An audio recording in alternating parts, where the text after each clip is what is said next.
Hello everyone, this is Mohit Goyal. Welcome to my study classes YouTube channel. देखिए next paragraph continue करते हैं। World trade organization next हमारा paragraph है। We have seen that liberalisation of foreign trade. आप जानते हैं last paragraph में पढ़े कि नहीं पढ़े, हम जो देख सकते हैं आप लोग जो है हम लोगों ने पढ़ा था liberalisation of foreign trade and foreign investment policy के बारे में। ठीक है जी। We have seen that liberalisation of foreign trade and investment in India में was supported by some very powerful international organisation के द्वारा। ठीक है जी। वी हैव सीन डेट हम लोग पढ़ चुके हैं, ऑलरेडी देख चुके हैं। Liberalisation of foreign trade and investment India में बहुत सपोर्टिव है। किसका सपोर्ट किया गया था? By some very powerful international organization की तरह। Some very powerful international organisation के द्वारा इसको सपोर्ट किया गया था। These organizations see that all barriers to foreign trade and investment are harmful. यानी कि दीज ऑर्गेनाइजेशन कहती हैं कि all barriers to foreign trade and investment are harmful. यानी कि जो है जितने भी सारे बैरियर जो हैं फॉरेन ट्रेड के लिए इन्वेस्टमेंट के लिए क्या है? हार्मफुल हैं। ठीक है जी। दीज ऑर्गेनाइजेशन कहती हैं कि ऑल बैरियर जितने भी बाधाएं हैं फॉरेन ट्रेड के लिए इन्वेस्टमेंट के लिए हार्मफुल है, ये बैरियर्स नहीं होनी चाहिए। There should be no barriers. यानी कि जो व्यापार किया जा रहा है किसी भी तरीके की क्या नहीं होनी चाहिए? There should be no barriers, यानी कोई भी तरह की बाधाएं नहीं होनी चाहिए। Trade trade between countries should be free. यानी कि ट्रेड जो कंट्री के बीच में होना चाहिए वो क्या होना चाहिए? फ्री होना चाहिए। यानी कि किसी भी तरीके की रेस्ट्रिक्शंस नहीं हो सकते। इंपोर्ट और एक्सपोर्ट में किसी भी तरीके की कोई भी रेस्ट्रिक्शंस नहीं होनी चाहिए। All countries in the world should liberalise their policy. यानी कि जितनी भी सारी जो कंट्रीज हैं वो वर्ल्ड में लिबरलाइज अपनी पॉलिसी को लिबरलाइज कर सकती हैं। ठीक है जी, ध्यान से सुनेंगे सभी लोग। Next paragraph. World trade organization is one such organization. एक ऐसी ऑर्गेनाइजेशन है। World trade organization is one such organization, एक ऐसी ऑर्गेनाइजेशन है, ऐसी संस्था है whose aim is to liberalize international trade. यानी कि इंटरनेशनल ट्रेड को जो है लिबरलाइज करना, स्वतंत्र करना, आराम से इम्पोर्ट एक्सपोर्ट हो सकता है, माल का आवागमन हो सकता है इजीली, कोई भी तरीके के कोई बैरियर्स नहीं आएंगे, प्रॉब्लम्स नहीं आएंगी। Started at the initiative of the developed country. यानी कि जो स्टार्टेड किया गया था किसके द्वारा किया? इनिशिएटिव यानी कि स्टार्ट करना। started at the initiative of the world started at the initiative of the developed countries। जो जैसे कि यूएस हो गया, एक डेवलप्ड नेशन है। ठीक है जी। हम कौन से नेशन है? हमारा डेवलपिंग नेशन हमारा। ठीक है। कुछ कंट्रीज ऐसी हैं जो अंडर डेवलप्ड है कि नहीं? डब्ल्यू एस्टेब्लिश, यानी कि डब्ल्यू एस्टेब्लिश करता है रूल्स। डब्ल्यू एस्टेब्लिश के रूल्स रिगार्डिंग इंटरनेशनल ट्रेड। यानी कि इंटरनेशनल ट्रेड के रिगार्डिंग भी, कुछ लेना देने के रिगार्डिंग भी, आवागमन के रिगार्डिंग रूल्स एंड रेगुलेशंस है। And sees that these rules are obeyed. इन रूल्स का पालन भी करना चाहिए। देखिए 149 countries of the world are currently member of the WTO. देखिए 2006 के हिसाब से दिया हुआ है, लेकिन आज की जो कंट्रीज हैं 164 है। ठीक है, 164 है आज, जैसे कि 2020 हो गया है और नई बुक है मेरे पास तो बिल्कुल, लेकिन ये पीडीएफ थोड़ा है पुरानी है थोड़ा, तो यहाँ पे क्या है 164 आपकी बुक में भी दिया होगा, 164 दिया होगा। ठीक है, यानी कि जो है 164 countries of world are country members of WTO, world trade organization की मेंबर है। ठीक है, कितनी कितनी है? 164। 164 countries of world are currently members of the WTO की। ठीक है जी। उसके बाद हम लोग चलते हैं दो। डब्ल्यूटीओ इज सपोर्टेड दो WTO is suppose to allow free trade for all. यानी कि जो है डब्ल्यूटीओ से हम गुजारिश करते हैं, डब्ल्यूटीओ की वर्ल्ड ट्रेड ऑर्गेनाइजेशन का मकसद होता है कि भाई जो भी ट्रेड हो, कोई भी व्यापार हो, कोई भी चीज़ हो, उसका लेन देन कोई भी चले, वो बिल्कुल जो है ना रेस्ट्रिक्शंस नहीं होनी है, बैरियर्स नहीं होनी चाहिए किसी भी तरीके की। कहने का मतलब हमारा ये है कि जो भी बैरियर मतलब कि वर्ल्ड ट्रेड ऑर्गेनाइजेशन का पूरा मकसद होता है कि किसी भी तरीके की कोई भी रेस्ट्रिक्शंस नहीं होनी चाहिए। In practice it is seen that developed countries have unfairly retain trade barriers. यानी कि एक चीज़ जरूर देखने को मिली है, ध्यान से सुन लो कि भाई जो डेवलप्ड नेशन है जैसे अमेरिका है, कंट्रीज हैं, ये रूल्स एंड रेगुलेशन को फॉलो नहीं करते हैं। It is seen that developed countries have unfairly retain trade barriers. Trade barrier जो रिटेन करते हैं, ट्रेड बैरियर्स को सामना करते हैं, मतलब बैरियर्स करते हैं।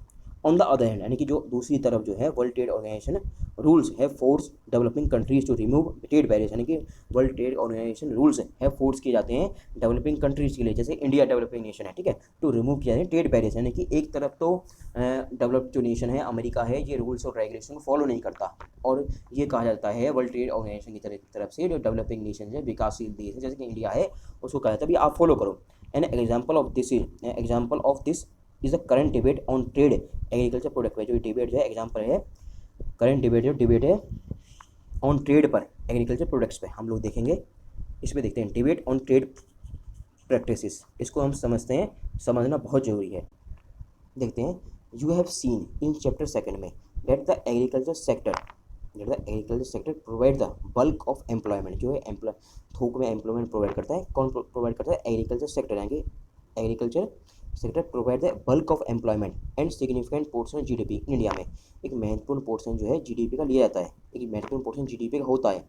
कंपेयर दिस डेवलप्ड कंट्रीज, यानी कि हम इसको कंपेयर करते हैं किससे? डेवलप्ड कंट्री से। किससे कंपेयर कर रहे हैं? Compare this to developed country, यानी कि यूएसए से, such as the US, with the share of agriculture in GDP at 1%, यानी कि compare this to a developed country such as US with the share of agriculture का in GDP में at 1%, with the share of agriculture का in GDP में, agriculture का जो share होता है जीडीपी में, ग्रोस डोमेस्टिक प्रोडक्ट में कितना होता है? 1%। कितना होता है? ओनली 1%। ध्यान से सुनेंगे सभी लोग, वेरी वेरी इंपॉर्टेंट पैराग्राफ है। At 1%। And its share in total employment a tiny, यानी कि टीन यानी कि छोटा सा, कुछ छोटा सा part. And its share in total employment a tiny 0.5% होता है। And its share in total employment में कितना होता है? टीनी, छोटा सा भाग, 0.5%। 0.5% आप लगा लीजिए कितना है, थोड़ा सा है कि नहीं है।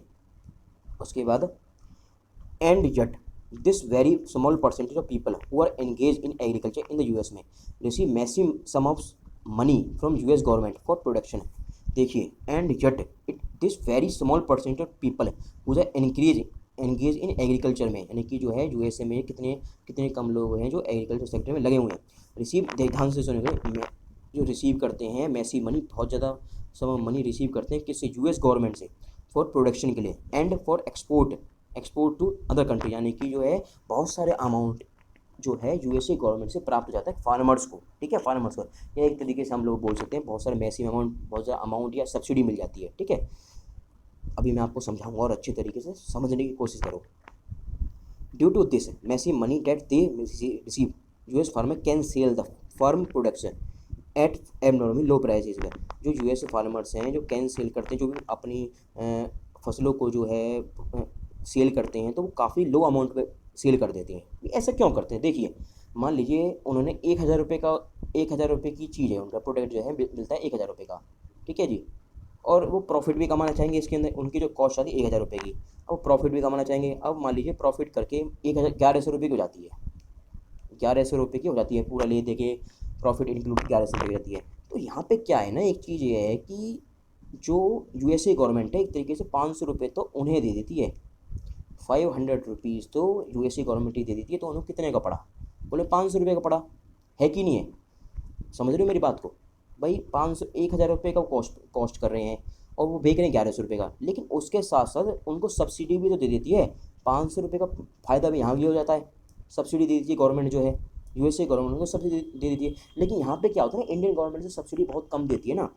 कहने का मतलब ये हुआ कि सारा जो है लेन देन जो कर देती है यूएसए गवर्नमेंट, बहुत ज़्यादा अमाउंट में उन्हें चीज़ें पैसा दे देती है। तो फार्मर्स क्या करते हैं, जो भी अपनी फसलों को, जो चीज़ों को, अपनी फार्म प्रोडक्ट्स को, अपने प्रोडक्ट्स को जो सेल करते हैं वो बहुत लो प्राइजेस में कर देते हैं।